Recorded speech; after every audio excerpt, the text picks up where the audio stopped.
Good morning children. In this video we are going to discuss about lesson 2 cell, the basic unit of life. So in the previous classes you have already learned about different organ systems in a human body and about reproduction in plants like this. So what is cell? What is cell? So we all know that the human body is made up of different organ systems. And different organ systems consist of different organs. And these organs, they are made up of different tissues. And these tissues are made up of cells, some million number of cells. That means without cells, there is no human body. So a group of cells combine to form group of tissues. A group of tissues combine to form group of organs. A group of organs combine to form organ systems. And a group of organ systems together form a human body. So that is why we call the cell as a basic unit of life. So why we call it as a basic unit of life? Because a group of cells, they combine to form tissues, tissues combine to form organs, and organs combine to form organ systems, and these organ systems together form a body. So now first let us know about the history of cell. So who first discovered the cell? History of cell. Around in the year 1665. In the year 1665, the scientist named Robert Hooke. The scientist named Robert Hooke. He observed, the scientist named Robert Hooke, in the year 1665, he observed a cork. Cork means it is nothing but a bark of a tree. Name some oak tree. So he observed a cork under a magnified lens, that is a microscope. Under a microscope which he had made himself in the year 1665, under a microscope he observed a cork which is a bark of a tree. So he observed under the microscope a hexagonal shaped structures. A hexagonal shaped structures which resembles like a honeycomb. And he named these as cavities. He named them as cavities, and these cavities are called as cells. So a cell is nothing but it is derived from a Latin word which means small rooms.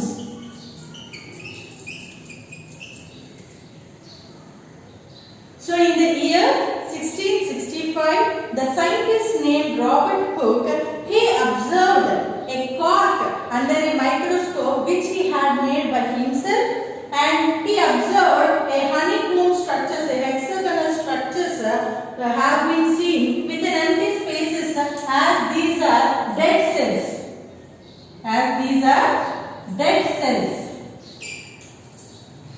And here he named them as cells, which means it is a Latin word cell. It is a Latin word which means small rooms. So in the year 1675, in the year 1674, the scientist named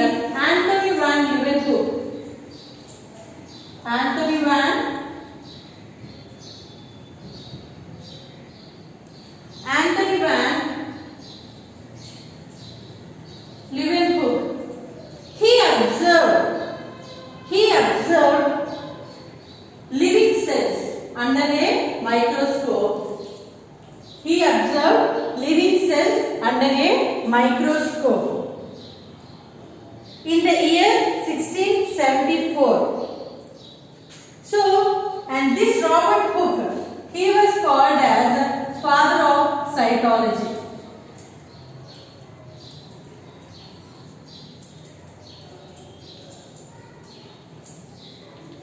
Father of cytology, because he was the first person to discover the cell, even though he discovered the dead cell.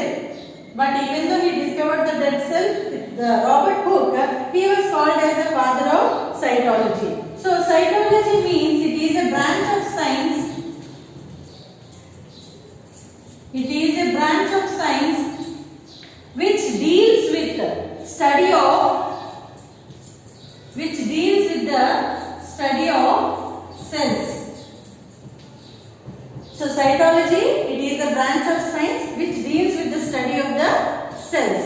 So later in the year 1674, Anthony van Leeuwenhoek, he discovered the cells in a living organism, that is a microorganism or a bacteria or a protozoa or red blood cells which are present in our body. So like this, Anthony van Leeuwenhoek in the year 1674, he observed the living cells of a living organism. So by doing different activities, even we can observe, if we have a microscope, even we can observe the cells of a different organisms. For example, take a matchstick. Take a matchstick and peel a small layer of the matchstick, and if we observe that matchstick under a microscope, we can find the cell structure. As these cells are very minute, very small in size, they cannot be seen directly with our eyes. They can be seen only with the help of a microscope. We can see the cells only under a microscope as they are very small in size. So even we can observe the cells in the human cheek. Cheek means the cheeks which you have on your face. So for this experiment also we need microscope, and for this what we will be doing, we will be taking a spoon, and with that spoon we will be rubbing the inside layer of the cheek, that means inside our mouth, the layer side of the teeth.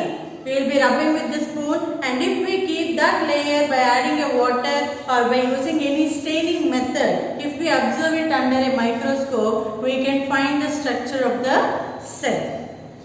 So these cells, so both the plants and animals, every living organism, they have cells. Their body is made up of some millions of cells.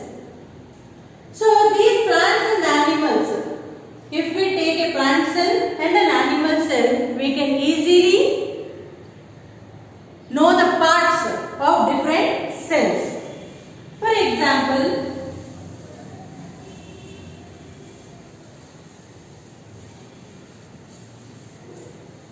if we take a plant cell, what is the structure of a plant cell and what is the structure of animal cell? So animal cell, it is little bit, most of the times the structure of the animal cell is oval shape, whereas the structure of the plant cell is most of the times, that means most of the plant cells, they will be hexagonal shape. This is animal cell,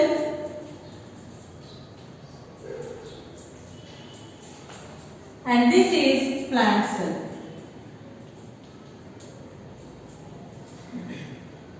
Animal cell and plant cell. So in the center of the animal cell, we have a nucleus,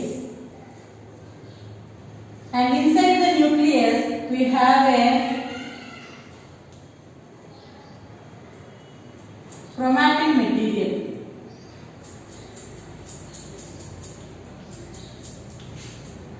And the outer layer of the cell is called as cell membrane. What we call it as cell membrane.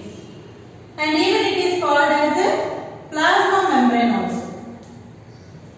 We can call it as a plasma membrane. So the outermost layer of the animal cell is called as cell membrane or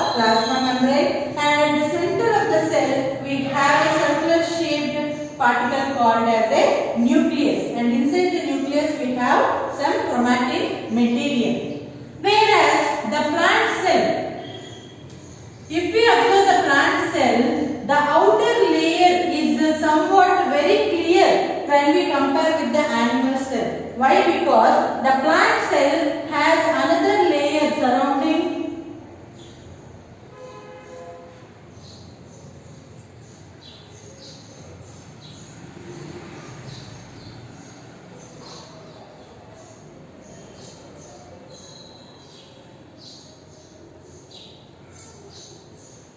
around the cell membrane. So this is the cell membrane, and above the cell membrane we have a cell wall. We have a cell wall.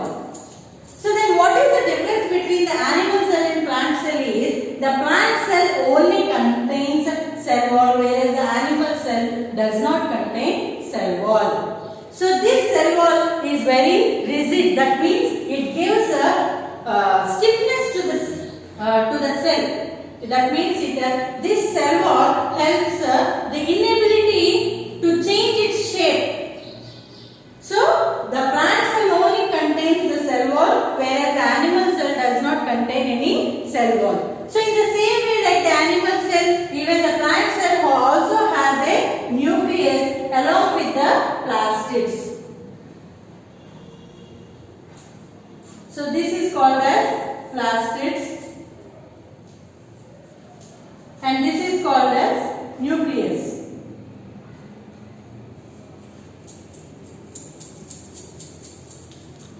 So as it contains a long sized plastids, the nucleus is somewhat moved to the corner of the cell membrane, but whereas in the animal cell the nucleus is present exactly at the center. So in between the cell membrane and the nucleus there is a layer called as cytoplasm. What we call it as cytoplasm. So this cytoplasm it is a heterogeneous material. It is a heterogeneous material. So in the same way even the plant cell also contains cytoplasm.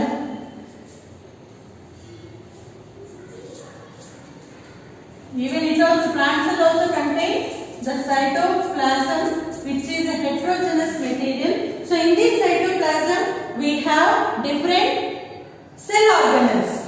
We have different cell organelles.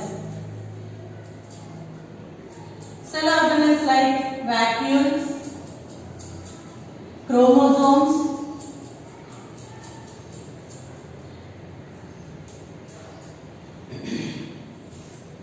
so like this, even mitochondria,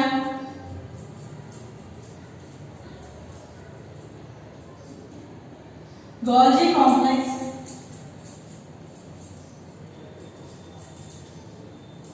so all these cell organelles, they are present in the cytoplasm of a cell, whether it is an animal cell or a plant cell.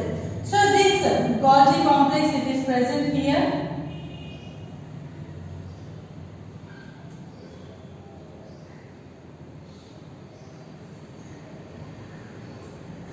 And here vacuoles are present. In the animal cell, vacuoles are small in size, whereas in plant cell, these vacuoles are big in size.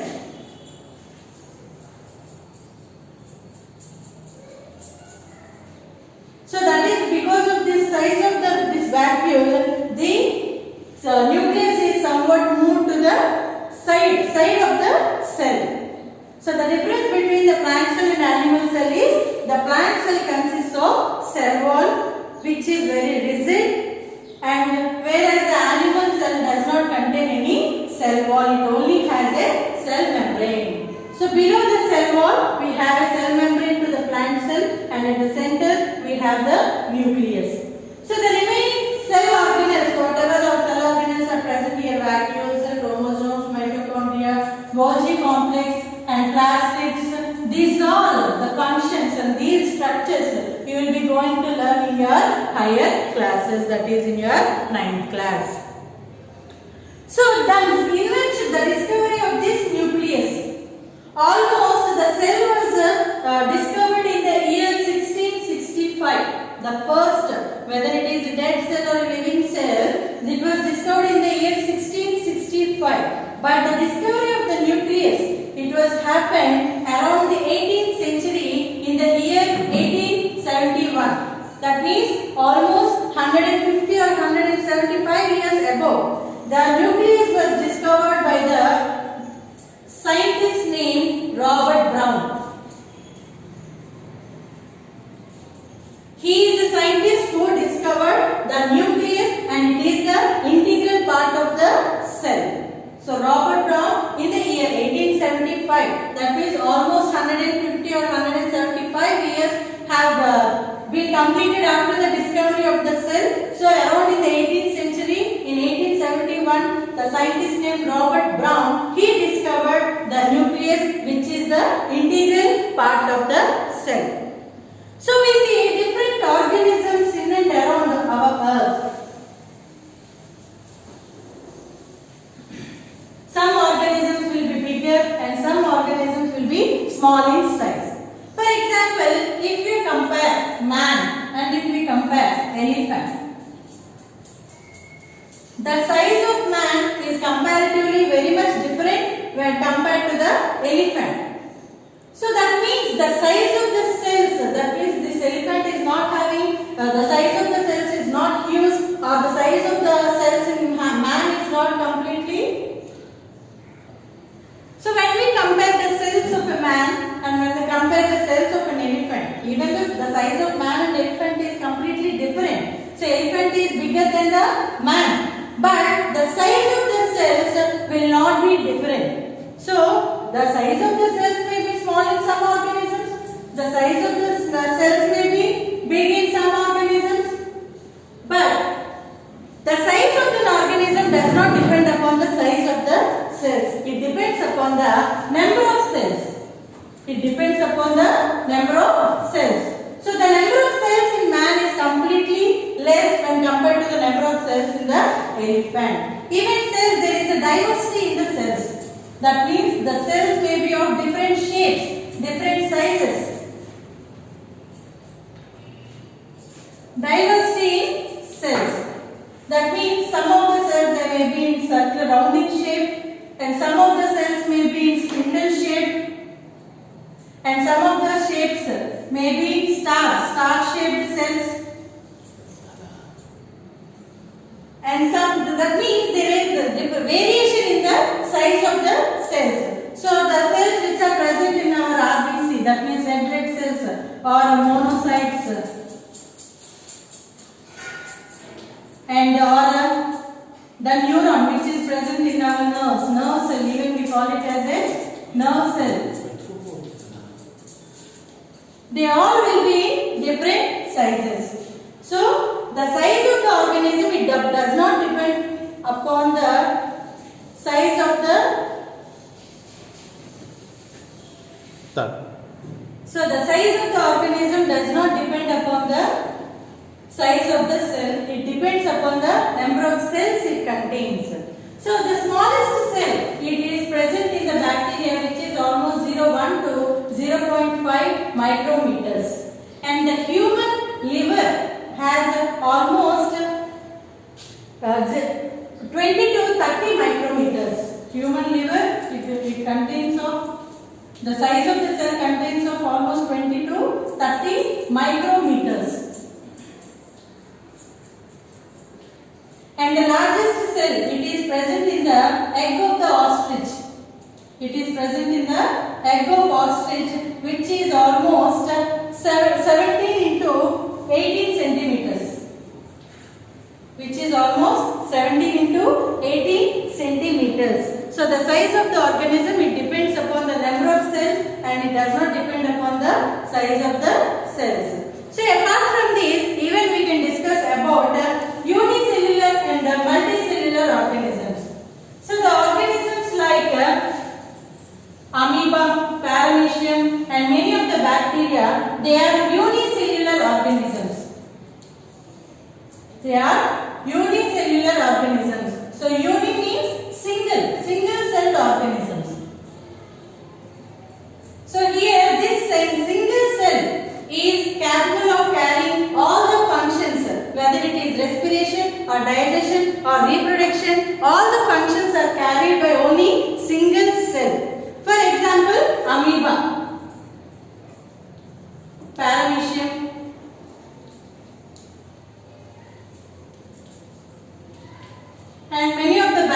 they are all single-celled organisms. That means they are made. Their body consists of only a single cell, and that single cell will be only carrying all the functions in its body. Whereas the remaining animals, whether they are humans or animals, all the animals they are multicellular organisms.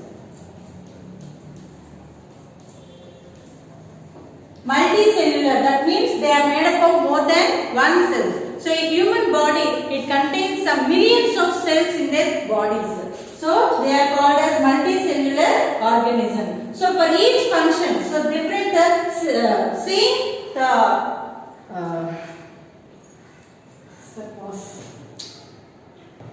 so the multicellular organisms, they are made up of more than one cells. So the animals, different animals, even humans, they are all made up of some millions of cells. So these organisms are called as multicellular organisms.